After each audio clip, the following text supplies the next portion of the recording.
আসসালামু আলাইকুম রহমতুল্লাহি অবরকাতুহ। সম্মানিত দর্শক, এই মুহূর্তের কয়েকটি স্থানীয় এবং আন্তর্জাতিক সংবাদ শিরোনাম এবং সেই সংবাদ শিরোনামের সঙ্গে আমাদের আগামী রাজনীতি, আমাদের জাতির ভাগ্য কিভাবে জড়িত হতে যাচ্ছে সেই বিষয়গুলো নিয়ে আলোচনা করব। স্থানীয় বাজারে যে খবর, সেই খবরটি হলো আওয়ামী লীগের কার্যক্রমকে নিষিদ্ধ করা হয়েছে ছাত্র জনতার দাবির মুখে। মূলত এটা সরকারের একটা ব্লুপ্রিন্ট হতে পারে, অথবা এই কাজ করার জন্য সরকারকে বাধ্য করা হতে পারে। এটি নিয়ে মিশ্র প্রতিক্রিয়া রয়েছে। সরকারের সকলেরই মন ভার। তারা যে খুব উল্লসিত বা এই কাজ করার ফলে তারা যে খুব বিজয়ী হয়ে পড়েছেন, এরকম কোনো অভিব্যক্তি আমি তাদের চোখে দেখিনি।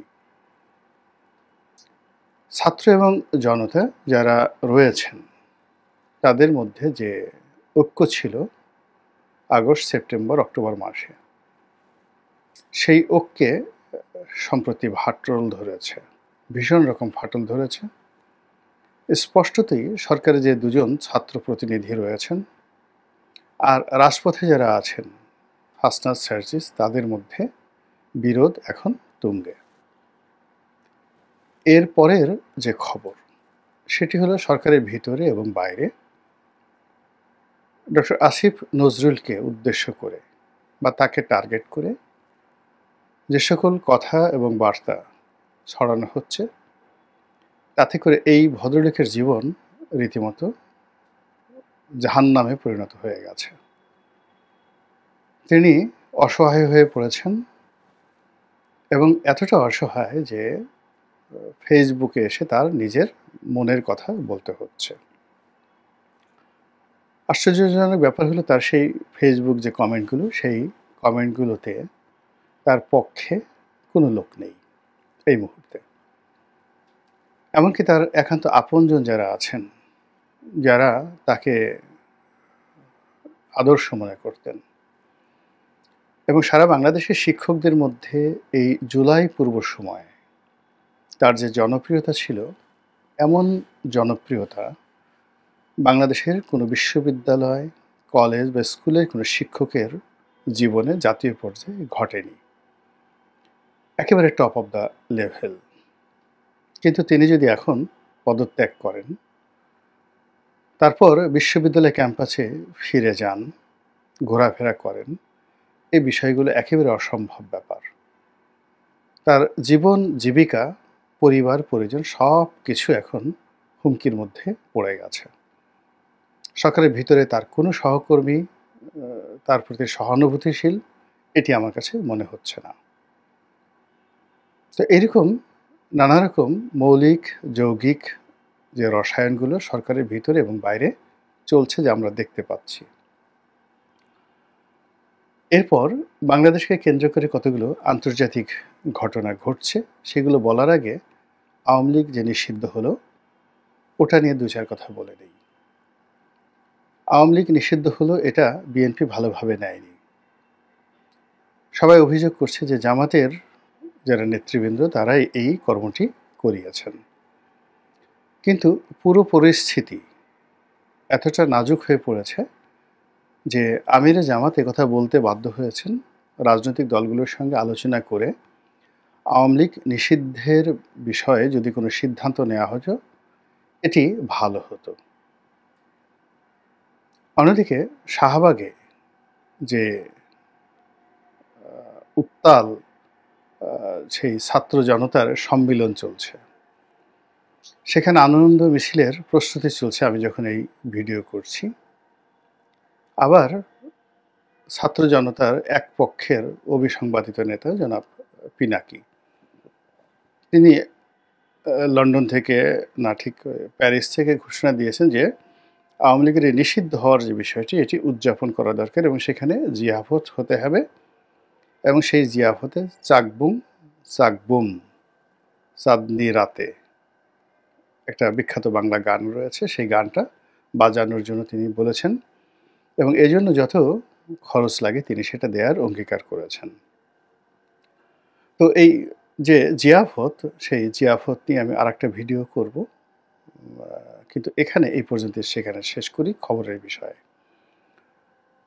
তারপর যেটি বলছিলাম যে স্থানীয় এই যে আওয়ামী লীগ নিষিদ্ধ নিয়ে সরকার, বিএনপি, জামাত, অন্যান্য দলগুলোর মধ্যে যে মিশ্র প্রতিক্রিয়া। সবাই কাণ্ডজ্ঞানহীন হয়ে পড়েছেন যে কাজটা কি ঠিক হলো না বেঠিক হলো।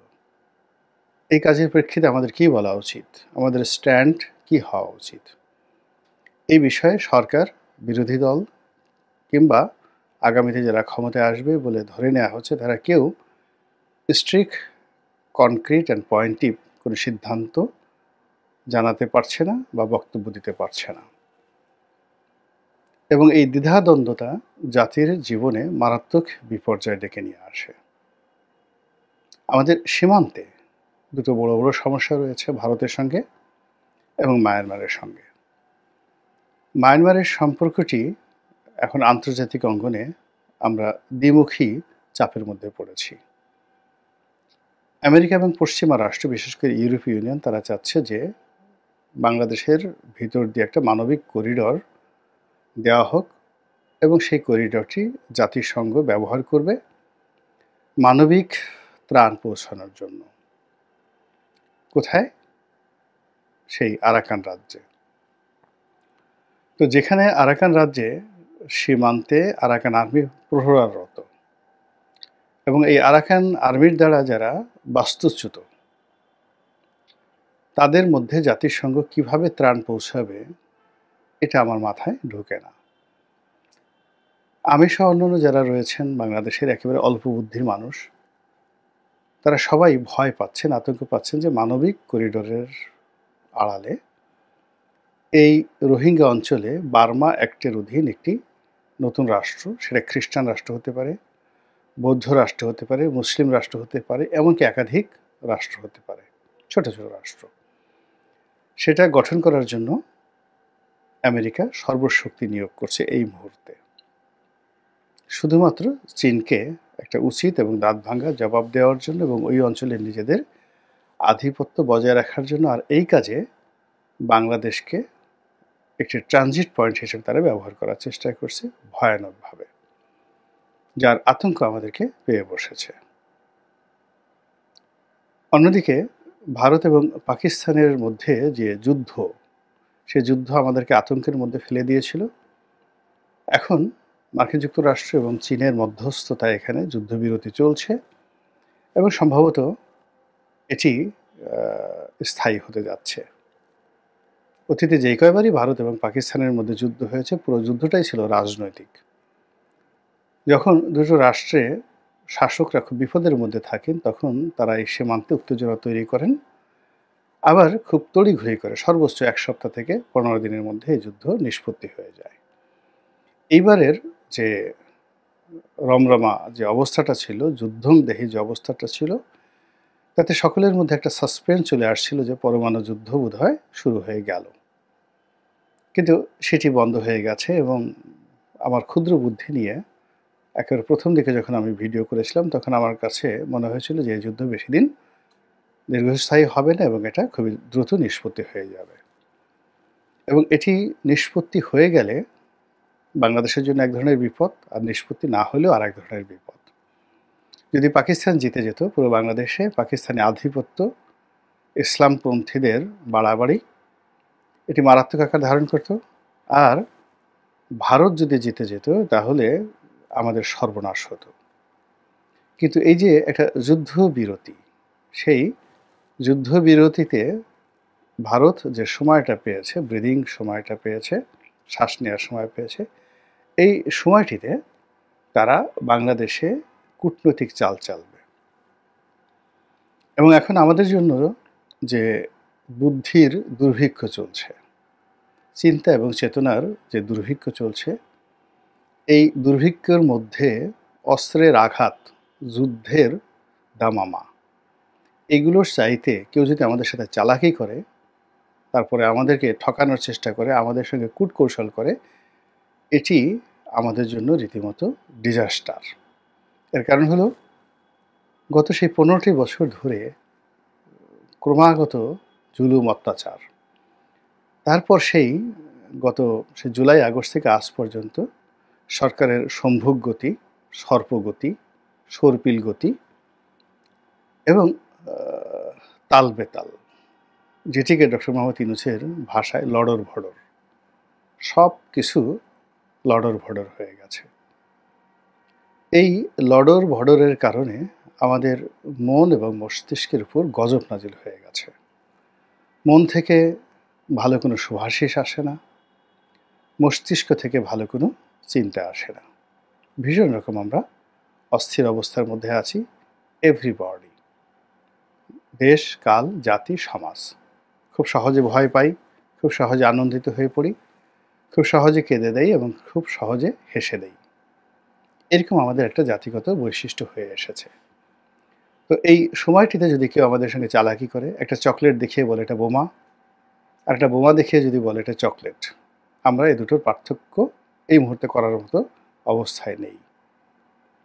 তো সেই কারণে ভারত যদি তার চাণক্য নীতি নিয়ে আমাদের সঙ্গে খেলে, এটি সংগতিকালীন একটা মহা বিপদ এবং বিপর্যয় তৈরি করে ফেলবে। তো সেই দিক থেকে শেখ হাসিনার যে চ্যাপ্টারটি, আওয়ামী লীগের চ্যাপ্টারটি, ভারতের সঙ্গে বাংলাদেশের যে সম্পর্কের চ্যাপ্টারটি, ভারত পাকিস্তান যুদ্ধের মধ্যে এটি চাপা পড়ে গিয়েছিল। এখন ভারতের যে ওয়েস্টার্ন ফ্রন্টে শান্তি স্থাপিত হওয়ার সঙ্গে সঙ্গে ভারত এখন ইস্টার্ন ফ্রন্টে, অর্থাৎ এই যে বাংলাদেশের সঙ্গে তাদের যে সীমান্ত রয়েছে, দীর্ঘতম সীমান্ত প্রায় ৪,৫০০ কিলোমিটার, এই সীমান্তে তারা নজর দেবে এবং তারা এখানে দুটো বৃহৎ শক্তির উপর প্রভাব বিস্তার করবে। ১ নম্বরে আওয়ামী লীগ, ২ নম্বরে সেনাবাহিনী, ৩ নম্বরে আমলাতন্ত্র, ৪ নম্বরে তাদের যে ব্যবসায়িক গ্রুপ রয়েছে বাংলাদেশে, সাংবাদিক ব্যবসায়িক গ্রুপ, তাদের উপর। এবং এসব কর্মকাণ্ড করে প্রথমত এখানে যে সকল রাজনৈতিক শক্তি রয়েছে তাদেরকে আরও দুর্বল করবে, একেবারে যাকে বলা হয় সিকিমের পর্যায়ে তারা নিয়ে যাবে। আর তারা সর্বোচ্চ চেষ্টা করবে ছলে বলে কৌশলে আওয়ামী লীগকে বাংলাদেশে রাজনীতির ধারক বাহক করার জন্য, শেখ হাসিনাকে আবার ঢুকানোর জন্য। এখানে রাষ্ট্রের পক্ষ থেকে, সরকারের পক্ষ থেকে নিষেধাজ্ঞা জারি করা হয়েছে, এগুলোকে তারা একটা কচু পাতার পানীয় মনে করছে না। যেখানে শেখ হাসিনার যদি ক্ষমতা ধরেন, সেই ক্ষমতা যদি ১০০ ডিগ্রি ফারেনহাইট হয়, আর এখন ডক্টর মোহাম্মদ ইউনূসের ক্ষমতা যদি ধরেন, তাহলে ০ ডিগ্রি ফারেনহাইট, এটার কোনো উত্তাপই নেই, জিরো। তো সেই ১০০ ডিগ্রি ফারেনহাইট নিয়ে জামাতের মতো একটা ছোট দলকে তারা সর্বশক্তি দিয়ে নিষিদ্ধ করার চেষ্টা করেছে, দমন করার চেষ্টা করেছে, পীড়ন করার চেষ্টা করেছে। ফলাফল শুধু শূন্য নয়, রিভার্স, উল্টো হয়ে গেছে।